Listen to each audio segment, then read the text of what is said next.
Hi, this is John Ondo from Marketing, Media, and Cupcakes. And before we get into today's episode, I just want to say thank you so much for listening.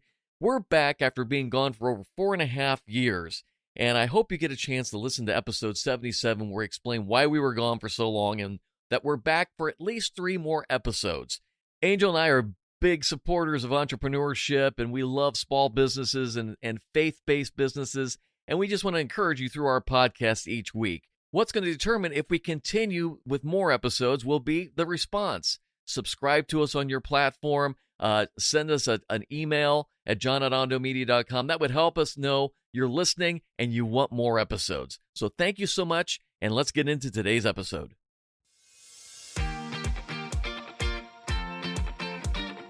This is the small business podcast that is sweeter than all the rest. Marketing, media, and cupcakes. Welcome to episode 75. 75? Of Marketing, Media, and Cupcakes. I'm John Ondo. I'm a filmmaker and a media consultant and a media influencer. Along with me is my beautiful wife, Angel. Hi there. Who just got done making a fabulous Boss Baby cake last week for a client. That one almost put me in the home. That one. Why was that? You say that about everything you make, though. And not always, but usually when there are these bigger, complex cakes, and I'm not a fan of fondant only because fondant is, well, first of all, it doesn't taste good, but it makes things look good, and I don't mind making little decorations, but I had to cover the cake with fondant, and I just, again, when you don't do it that often, you don't have your rhythm down and Gotcha. what you need to do and why does this look this way. And so it took a little longer than what I expected. I should mention for those tuning in for the first time that Angel is a customer service expert pro and a customer experience person is what I kind of say. But on top of it, that's what she does as a regular gig. And then she's at home on the weekends and sometimes in the evenings making cupcakes, or often cakes. The purpose of our podcast is to talk about best practices. So on today's podcast, we're going to do 2 things here in a couple minutes. We're going to talk about 4 keys to effective training. Now, that is something you do in your regular gig. You train people. Correct. I wear many, many hats. That one has probably is the oldest hat in my box. But I don't get to wear it as often, but I still am tapped for it and asked to do it on regular basis. On a regular basis, yes. And so you're going to give us 4 tips on that in a little bit. And then I'm going to do a little later in the program, get back in the media. We've been talking a lot of best practices, just general work stuff, but I want to talk about flying and hiring drone pilots. Mm-hmm. Maybe for your business, maybe you want to do something if you're a realtor, maybe you're an entrepreneur, and you're like, I need some drone footage of something. Mm-hmm. Well, I am a licensed UAV, as we call it, UAV licensed by the FAA, blah, blah, blah. And I'll give you some tips because I ran into a little dumbness today on my part that it was a snafu. It's a little snafu, and I'll explain it a little bit, but there's some things you should understand if you're going to hire a drone pilot or if you're going to buy a drone and try to do it yourself. So before you end up in a multi-million-dollar lawsuit, let me give you some tips to avoid those said practices. So good stuff. So, one of the things we were, before we get to all that, is just talking about, we haven't had much chance to talk on the podcast, and we're on every other week now. We made that switch, and if you haven't gone to our website, it's marketingmediacupcakes.com. We're on Instagram, we're on Facebook, on Twitter, and, on Twitter and Instagram, I've had quite a bit of enjoyment watching the Bernie memes. Have you had fun with those? To some extent. I mean, it was funny the day after the inauguration. It was cute the day after that. Now, personally, I'm like, all right, people, let's move on. Well, that's just me. We as a nation in social media have been so tired of all the political battlefield civil war we've been in for the past 4 years, regardless of what side you're on, that the Bernie meme just kind of popped up on the inauguration day, and it was just kind of like, this is funny. Let's have fun. And to me, it's been kind of a fun, unifying experience because I've seen everybody using the Bernie memes, and there was an article today that they raised $1.8 million in an auction for somebody in Bernie's, he's in Vermont, so some homeless shelter or something, and I thought, this is just great all around. He's having fun with it. He's kind of like everybody's favorite crazy grandpa or whatever you want to call it, and so I thought that's pretty cool that he was cool with it, and we're all having a good laugh, and it's kind of no hurt, no foul. Yeah, if I could figure it out, I did a Bernie cake I think at the end of last year, someone reached out that's to right, me you did. and asked if I could do a Bernie 2020 cake, Yes. which I thought was quite funny. And they weren't sure if I would do it. And I said, I don't hold. There's no political anything when it comes to a Well, cake. you had done So- a Trump cake a month before that, so you were an equal opportunity. It wasn't a Trump cake. It was a Well, it was a Republican cake. Republican cake. We can't tell you all making the. digs at certain individuals in the other side. But you're anyway. You're an equal opportunity satirist. I am. It's just mind blowing how something so small just turned into something so big, and to John's point, very unifying. Well, and again, we talk about this so often, and I don't know how many meetings I've been in over my lifetime. We want to make a viral meme or this and that, and there's all this planning, and it's very rare that anything that's planned and staged turns out to be viral. It's a photographer caught this, and I'm not sure if she built the meme, but it just worked that way, and you can't you really can't stage something that's improvised like that. I just can tell when you go into a restaurant, you go into a business, when people have been trained. And it goes back to almost anything I've talked about, where if you have the training or you've got the time, there's a consistent voice. And I think that's something you've talked about with your call centers. Yes. Is that there should be a consistent voice. If you talk to Barb or Marge or whoever, it still feels like, I can still tell you because it sounds like you've got your act together. Yes. And we've had that, we were at a lovely restaurant last night, and Bob, our Bob, our waiter, Bob was great. Bob was on it. You felt like Bob owned the restaurant. Yeah. The way he handled himself, and that's just, to me, that's great training. Yes. And so let's talk about that. So Sure. So give me tip number one for of the four for the keys to effective training. Tell me number one.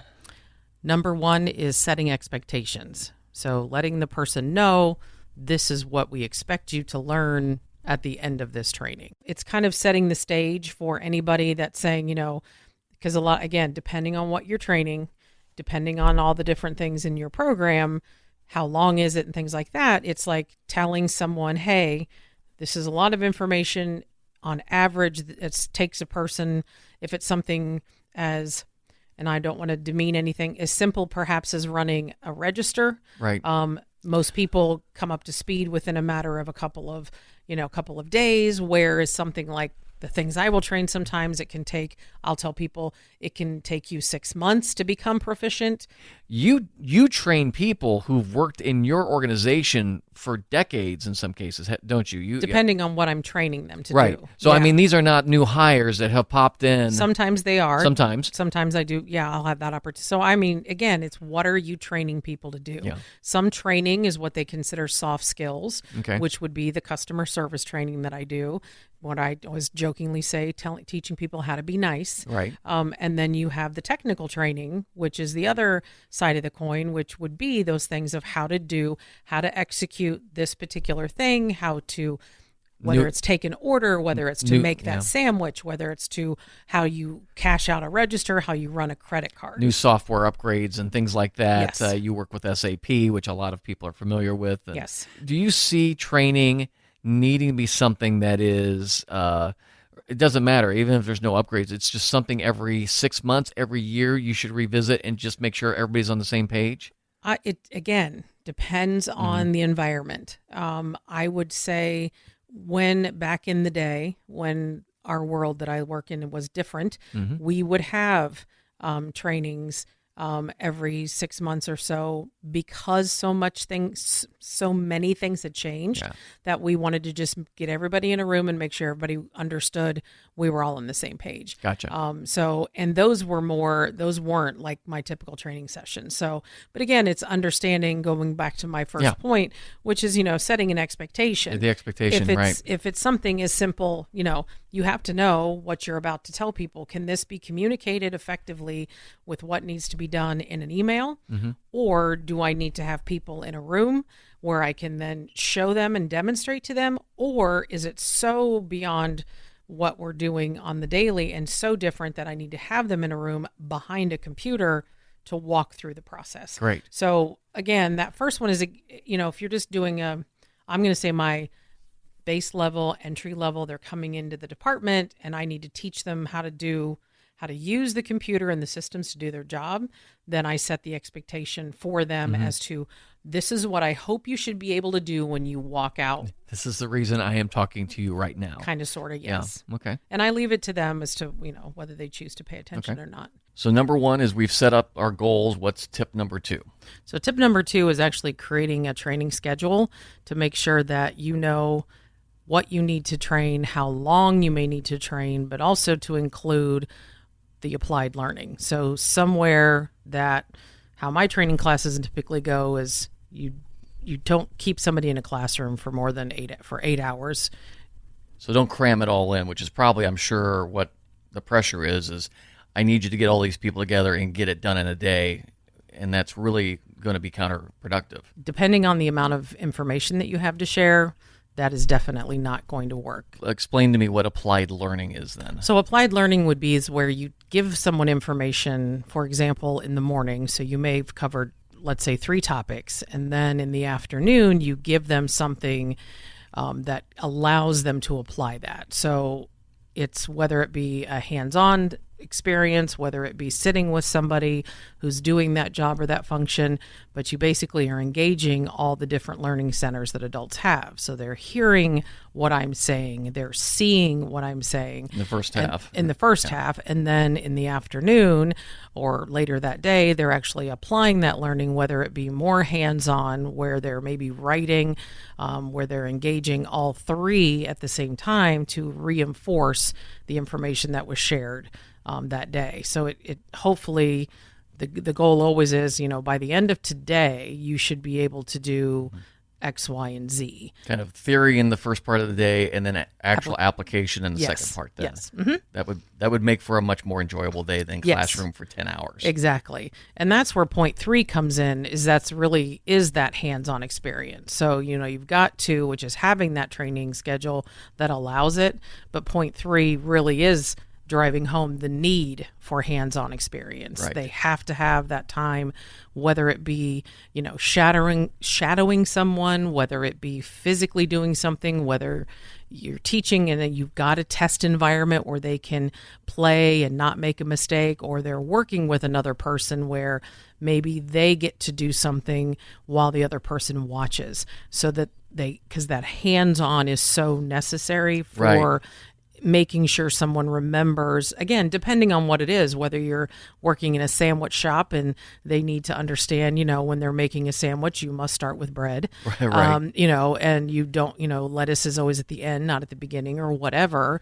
Well, it's having that application. And I would think also retention plays into that, because I know we all have different kids in our family, and I have one kid who can go back and recite back everything the teacher said in the first 24 hours. Yep. But you go back 5 days later and I say something about a subject they talked about and they're like, what? I don't remember that. And it's because they just have that short-term memory of it. But when you actually physically go in and do the process a few times, you typically end up remembering it. Correct. And that's what I've always told people. Everyone's learning is different. Everything takes different time.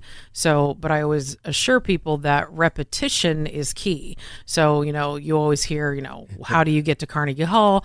Practice, practice, practice. It's the same thing. Well, that's what we do here. How many times during this interview we mentioned point number 1 was this, point number 2, the things in the show notes, because we know the more we say it, then it's easier for the listener to sit back and go, oh, okay, this is point number 3, and I'll remember these. Exactly. And that's the thing is, somebody may, if you're doing a considered, what is considered a repetitive task, you can assume if that task is, you're doing it for 8 hours a day, that I always tell people, day 1's going to be hard, day 2 will be a little easier, day 3 will be better, and by the end of the week, you should be fairly comfortable, and then multiply that by 2 weeks, 4 weeks. That particular task should become second nature or somewhat less intimidating, because you've had the repetition, the repeated behavior over and over and over again. Just like any sports person will tell you, the more you take swings at the ball, the better you will be. So. Exactly. The more chance you have of hitting it. So the last point we've got to get to, which I think relates a lot to what's going on right now in our culture, is that you used to go to Michigan to train your call center folks. Yes. Now you're doing everything online. So I know this ties into point number 4. So point number 4 is, I think it's important, if you can, to combine in-person with web-based training. There are web-based things, we call them at work WBTs, web-based training, CBTs, computer-based training, whatever you want to call it. We have, there's different, but we have instructor-led, which is in person, and then you have some things where it's the person leads it, and those are typically something on the computer. So a combination is nice. I prefer, depending on what you're teaching, more in person. What's the biggest challenge with online that you've experienced so far? I have to assume people are at home and there's a dog running around the house and they're not paying attention quite as closely. I think honestly the first one is typically technical issues. Well, yes. Somebody not being able to get on, something, not working properly, they can't hear, they can't see, or they've got a bad connection. So when they're trying to show something, it's like, delayed, or it looks like they don't know what they're doing when in fact it's just, So it's typical technical is the top one problem. And then again, the next one is, to me, is as the trainer, it's that attention to, is this person understanding? Because I can get that feeling much faster and easier in a real person environment than I can over a web environment. So here's a kind of an important bonus question I'll ask you to all of this. We mentioned earlier, a boss, an entrepreneur, somebody who created the company often wants to train because it's their vision. They know what they want to translate. Oftentimes with us entrepreneurs, we're impatient. We get frustrated easily. That's probably not good qualities for a trainer. So is that something you would say, if you're somebody who has a lack of patience with training people, you shouldn't be training probably? I think it just depends on again, it goes back to, what are you training? What do you want that person to do? Whether you're good at explaining it or not, you will have no choice but to be that person. But I think people need to understand their own limitations with explaining things. They need to understand their frustration level with somebody who doesn't get what they're trying to say. And it may just be that they just are struggling. And that is where you need to get a professional or someone else involved to try to get that message across, depending on what it is you need trained. I train people for video production and different things, and I have oftentimes after a session, somebody comes up to me and I ask them something and they're like, well, you kind of went really fast over this and I didn't want to interrupt you. Are there questions a trainer can ask that maybe if we're too fast or too energetic that we could just have a little bit of a fix there in a session? Or what do you do to just say, hey, I want to make sure that this stuck? So what I typically do, and I will do this, I refer to it as checking in. So I've gone through, let's say, a particular topic, or I'm asking or getting to maybe a particularly complex section within a topic. I will stop after a specific statement and say, does everybody understand? Does anyone have any questions? Is everybody good with this section? Do I need to re-explain? So I purposefully, even if I'm super amped and I'm super, excited, and I have a tendency to be quick, in the sense of I'll talk fast, but at the same time, I am mindful enough to slow down to make sure that I'm checking for understanding. I'm saying, do you understand this? Do I need to break it? Can I explain it in a different way? Yeah. And that, especially if I have a room of multiple people, 3 people got it, but one person didn't, then I'll ask them a direct question. What can I do differently? Let me re-explain it. Let me give it to you in a different way.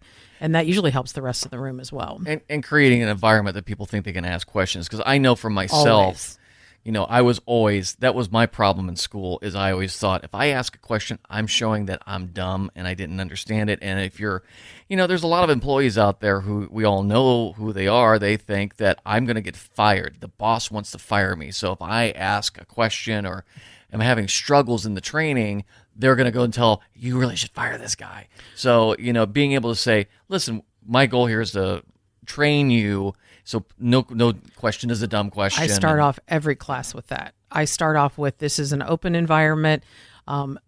Do stop me always stop me in the middle. If I just said something that you don't understand, it is only to your benefit, not mine, to ask the question, because I already know this information. You don't. And the first our goal here is to have you understand this, which is what everybody should be on board with. So real quickly, these are great tips. Angel's been training people for more than she would like me to tell, but she is funny, she is great, and you have trained you've even trained people for departments that you don't even have anything to do with. They just come to you and say, please explain our material to employees. And again, that's always been just for whatever reason that I've been given, in feedback over business reviews and personal reviews over the years, that I have the ability to take a complex process and make it simple. So point number 1 is setting a clear expectation on what they should know at the end of training. So that absolutely goes into critical. that. Point number 2 is having a training schedule whereby they have an ability to apply. And not fall asleep 8 hours in. Yeah. Exactly. Number 3 is the hands-on experience, so shadowing or doing something like that. And number 4 is making sure you combine personal one-on-one training or in-class training with web-based if it's available. Well, see, these are great tips, and we'll have those in the show notes. And again, training and communication is so critical. It's all about best practices, and that's why Marketing, Media, and Cupcakes is here, because we're trying to communicate our experience and help you with your small or large business. Thanks, you sweetie. Sure thing. So this is what happened today. As you know, as I've said, I'm a filmmaker. I got commercial production. I have a group of realtors I work with. I've worked with them for years, and they call me up occasionally and say, "Hey, John, they'll say, and it's kind of funny, we need a property droned." I've done these for years. The story today was I had 2 aerial shoots. Drove out to the first one. It's a place about 40 minutes from downtown Columbus. Kind of in the middle of nowhere. Didn't even think about it. Got to the place, get my drone turned on, and get ready to take off, and I get this little display that I've not seen. No fly. It's a no-fly zone, NFZ. And I'm like, what? It's like I'm in the middle of nowhere, and sure enough, I pull up the GPS, and right over the little hill is a runway for a small airport, and I cannot fly within 5 miles of an airport. And it's like literally like the plane. I didn't see any planes while I was there. It's a small airport, but I'm sure enough to get some small jets and Cessnas in.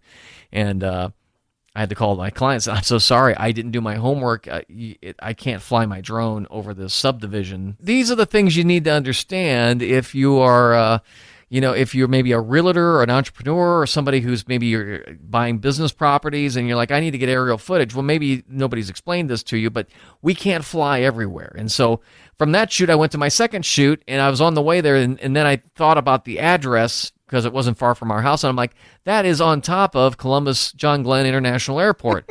There's no way I can fly there. And sure enough, I got there just for giggles, turned it on, no fly, because the planes, again, are just down the road. So this goes to point out that one of the most amazing things in recent television media technology has been these drones. 10 years ago, we didn't have them. I've done documentaries that now I wish I could go back in time and have a drone, because drones just make such amazing theatrical shots. Yes, they do. Especially when you're doing buildings. I've done a lot of historical documentaries on buildings, and I always do the classic shot of the American flag fluttering, and you're kind of doing the drone around it to reveal the building, and they're just beautiful shots. And a lot of people have been using drones, maybe in commercials, maybe in real estate, but no one's explained to you the do's and don'ts, or as we say here in our podcast, best practices for a drone operator. So I want to give you just a few quick tips on this, and I'm going to encourage you to hire a drone pilot, is the official term, a UAV, unmanned aerial vehicle, for several reasons, versus you going out and buying a drone and trying to do it yourself, okay? Or letting your 16-year-old child Yes. So first of all, you've got to make best pictures for video. And now, not all my clients have that ability. We're not trying to make everything look like a motion picture. But sometimes I do get a client, and it's a multi-million-dollar home, And so we are going to shoot that either early morning or late evening. That's when you have your best sunlight to have that cinematic look. If you're going to shoot a lake home, if you can get, October, November, leaves are falling, and the sun is kind of at a neat angle here in North America that it just looks amazing. In the summer, the sun is just overhead and it doesn't look that sexy. So there's good times and bad times to shoot a drone video, especially if you want a really cinematic look. And it's not about flying the drone, it's about taking pictures and shooting video. So you need somebody who understands photography and light, depending on the kind of drone you have. If you have a drone with a lot of automatic settings, it's going to come up with some pretty average-looking pictures. They'll still be impressive, but it's going to be average. My drone, I can adjust everything, so I can get the right shutter settings, the right 24 frames per second versus 30, which gives you more of a cinematic look. So a drone pilot who, first of all, understands how to fly the drone for that cinema move, but also know how to set the camera so when it swoops around the building, the colors don't change because the automatic white balance changes the colors. We've got these things set. So the first thing I always say, find somebody who knows not just how to fly the drone, but knows how to shoot video. And that's one of the things I pitch. I tell people I've got 4 Emmys and I got 2 of them for photography. So I know how to make my drone look really cool. And I don't have a super expensive one. I have a Mavic Pro 2. You can buy it at Best Buy. Boy, that sucker makes great pictures, but you got to know how to use it. The second thing is it is illegal to shoot commercial video without an FAA license. You might say, well, it's government and it's big business or whatever. I had to go through. I was one of the first people that got my license because I was still shooting, and you weren't supposed to technically shoot, but there was no rules at that time. But as soon as they said there's a Part 108 FAA, I studied it and I got my license. I literally the first day you could take it, I had it because I wanted to have my license as soon as I could. I know people who are actual airplane pilots who say the drone FAA licensing process is a few steps below a basic pilot's license. And it makes sense. Why? Because they wanted us drone pilots to understand, even though we're not flying a plane and we don't need to know, waypoints and all this stuff, they wanted us to understand what the regular pilots, the commercial pilots and the, everyday pilots who are flying in and out of an airport, what they are going through, so we're not sticking our drones up in their flight path. So the FAA license is to me, a non sequitur. It has to be. Oh, you shouldn't hire somebody if they don't have a license. If they don't have a license, they haven't been trained. They haven't been trained. Why would you do that? It's literally, where can I fly? What are the different zones within an airport? What happens if a helicopter is flying toward my drone, because they could be that. Who's got the right of way? All these. It's like a driver's license on steroids. Yeah. And it's complicated, but I spent the money. I went through it, and I will have to renew my license again probably next year already. And it costs money. So get a person with a license, because that means you're at least got somebody who knows what they're doing and understands that if one of the questions is, what happens if your drone just goes nuts and flies off? What are you supposed to do? Who are you supposed to call? There are regulations you have to do. So anyway, that's that one. The other thing that most people forget about is insurance. Well, this one just goes hand in hand with having somebody who knows how to fly one. Again, we fly drones over a lot of properties, but I'm kind of specialized. I do more high-end properties.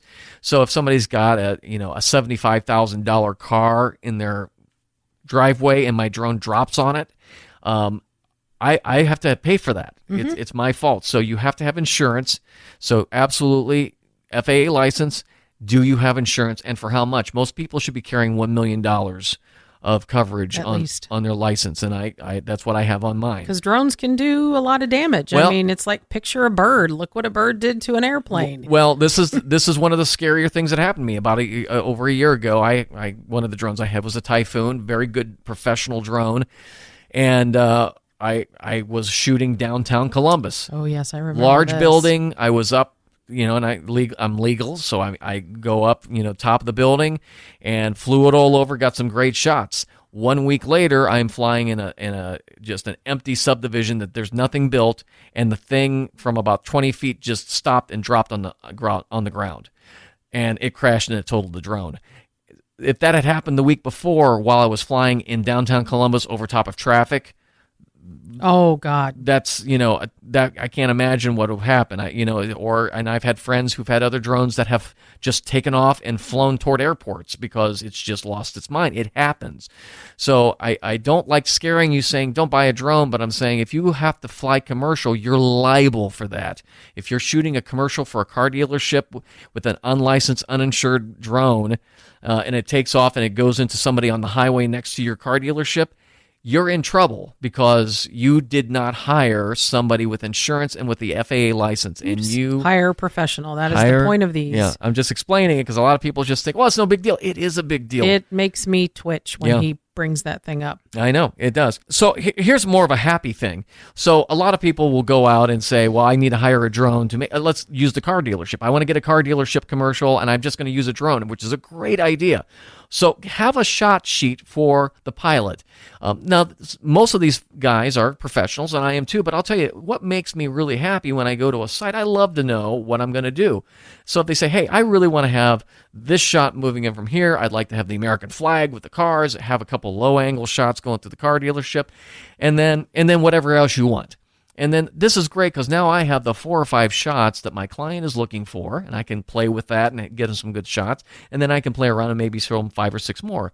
But so it makes it so much easier for your time spent. Most drones only have about 25 minutes per battery. So, and you got to get it up, you got to get it down, you got to horse around and do a few takes. So it's not like you can hire a drone and they're up at your place for 5 hours. Now, we can take different batteries with us, but my point is, you typically only carry 2 or 3 batteries, so you have an hour, maybe if you're lucky, of drone time, and you need to be wise about it. So the more you have a shot sheet to give your pilot and say, hey, I'm looking for these specific shots, that will make them so happy, and then you can say, hey, and then give me 5 or 6 of whatever you think is best. So setting the expectation before it even begins. Absolutely. So one last thing, just to kind of be clear for those of you who maybe you're a real estate agent or commercial property, whatever, where can't you fly? For the examples today, typically we have a standard rule of about 5 miles from an airport. Now there's other subsequent moves that you can't go up certain altitudes, but typically the rules are you can't put a drone up within 5 miles of an airport, and that's 5 miles as the crow flies. So it's our house is right outside that zone, so my drone will fly from our house. But if I flew it south a little bit, I would get warnings on my screen. You have just entered FAA no-fly zone. You need permission. And if you have somebody has an older drone, it doesn't have all that sophistication. But anything or something more of a toy may not. A toy's but not. It should also not go that high if it's a toy. Right. Which goes to the point that you have a maximum altitude, in most cases, of 400 feet anywhere where you fly. So you're not supposed to go over 400 feet. And there's some other rules that may relate to that. If you're shooting a television tower, a cell phone tower, you're allowed to go another 400 feet above that because the theory is an airplane knows that that's there, and etc. So the expectations are, if you're thinking, well, I want to get a Google satellite shot of a county, I can't go that high. Even with permission, I still have a 400 to 500 foot threshold that I can go up to. Obviously, you can't fly over military installations. You can't fly over sports events. This is a common issue. People will promote a concert and they'll say, I want to have a drone flyover. Legally, I can't do that. Now, there are always exceptions that you may be able to fly near it or around it, but you've seen probably the news stories of baseball games where drones flew over and things stopped because they are monitoring this, and newer drones do have RFIDs in them, which are a way that they can track your drone. Yep. And I would get somebody who would visit me at my house with a badge saying, we tracked your drone over a sporting event, or we tracked it over a no-fly area, and please hand us your license, and your insurance is canceled. So we take drone piloting very seriously. So when you hire someone, get the licensing, and if you want to buy one, absolutely buy one, but get the license, get the insurance, and understand that this is a projectile that makes beautiful pictures, but could very easily damage property or take a life if it's done improperly. Well, in my humble opinion, hire a drone person. That's why John is giving you these best practices, because I would not tell anyone to run out and buy a set of cake pans and spatulas and start a cake business. Yeah. You need somebody who has some knowledge and some training to some degree. Drone is a dangerous item. There's insurance, which isn't cheap, training that goes with it, licensing. Hire a professional. There's also privacy. Always. There's also privacy issues because recently I had to do a commercial property near one of the, if you know what FANG is, Facebook, Amazon, Google, and Netflix. We have 2 of those nearby here, and I was shooting a commercial property near one of those. And I was flying the drone around, and 2 very nice gentlemen came up with their hard hats. They're doing some construction. It's like, you can't have your drone shooting this. And I explained to them I was shooting another property, and they're like, okay, that's fine, but you're getting close to ours, and you can't fly here. Now, there was no markings. I did not know that they had a no-fly over that because it still is under construction. I didn't even know what it was. And I thought you were a spy. Well, they could have been, and they were very nice, and I was very professional. I said, I am shooting for a real estate company. We are interested in, I'm going to do a flight here and a flight there, and I'm sorry I was close to your line. And then from there, it became a, tell me about your drone. Because they got it. They understood I was a professional. But if you hire somebody who doesn't know what they're doing and they just start getting like, you can't tell me I can't fly here, you're going to get a court order saying you hired somebody who didn't know what they're doing. So again, do yourself a favor, get a professional, and if you want to do it yourself, and I encourage you, if you love RC and you love photography, oh my gosh, you'll love it. But learn how to do it, because this is not like, going out and doing a GoPro or going out and flying a little cheapy drone with your family at the beach. This is serious stuff when you start doing commercial stuff, because when the client says, I need this shot, you have to say, I'm not allowed to shoot that, or it's within half an hour of sunset. I can't shoot beyond this point. Again, drone photography is phenomenal. And if you have any more questions, John at marketingmediacupcakes.com, I'd be happy to answer your questions. So we want to again thank all of you for listening. We are again on every other week. We made that change a few months ago so we could do a little longer episodes. Let us know what you think. And if I could ask you a favor, subscribe to our podcast. I appreciate you listening on whatever platform you're listening to, but the only way we can really tell if you love us is if you actually get on and subscribe. He's actually on his knees right now, people. Yes, so if you could... There's some begging and groveling going on. And if you've been subscribing, thank you. If you're listening, do us a favor. Then again, the only way we take time out of our week to do this podcast to help people. We love helping people. But if you can help us back by just sharing it with a friend, maybe there's somebody that likes the cupcake stuff that we do, and we will be doing more cupcake stuff. Please don't worry that we haven't done it in a while. We're actually going to do some videos here coming up soon. We're doing some new technology that we can do some video along with our podcast, so that's going to be kind of fun. But if you know somebody who's in business, small business, and wants to learn more about best practices, share it with them, because we would love to have. It's the only way we can really gauge what's going on, because we make nothing from this podcast. And we're not really asking for money. If you could share the love, we would love to have you part of our family and doing that. That would mean a lot to us. MarketingMediaCupcakes.com is the website. Same handle for Twitter. Well, actually, I think Twitter is cupcakes-something. But anyway, if you search us, you'll find us on Twitter, Instagram, LinkedIn, and Facebook. Share the love, and until next time, keep living the dream. Connect with John and Angel via Facebook and Instagram, and let us know your thoughts. Marketing Media and Cupcakes is a production of Ondo Media.